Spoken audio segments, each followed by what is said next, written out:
Well, Australia's unemployment rate fell to 5.8% last month from 5.9% in October, easily beating market expectations. Let's bring in Ingrid from the Sky News Business Channel. This was even more unexpected than the news from the last set of numbers, wasn't it? Yeah, we thought last month was a shock. This month came as a huge shock.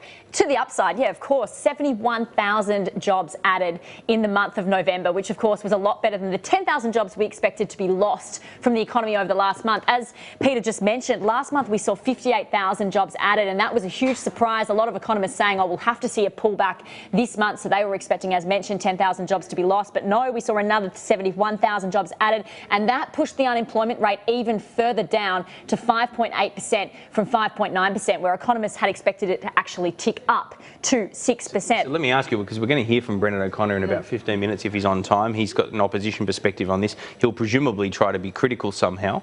How's he going to spin that? I don't know, because to be honest, it's actually a pretty good number. The only way that they could spin it is that a lot of the economists are saying to us, take it with a grain of salt. The ABS has had some issues with their data collecting over the past year or so. They did say they've sort of had that somewhat under control, but you know, CBA even talking to us earlier saying take it with a grain of salt.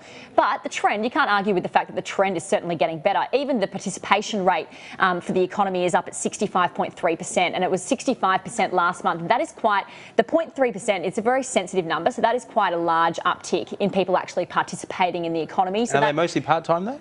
No, actually, the split is actually better. 41,000 full-time jobs added, 29,000 part-time jobs added, and that's the same split as we saw, similar split as we saw last month. So there is a lot of good news out of this, and it is showing that the economists are saying that the non-mining sector is starting to pick up from the mining sector. So that is obviously good news. And as we said, you can't argue with the fact that the trend, whether or not the numbers are as extreme as they are, the trend is certainly better. The Aussie dollar, though, I mentioned, went above 73 US cents off the back of this. So 73.2 is where it's sitting right about now, and the RBA doesn't want that Aussie dollar stronger, but of course they want the economy stronger, so they will still welcome these jobs numbers. All right, Ingrid, thanks for the update. Cheers.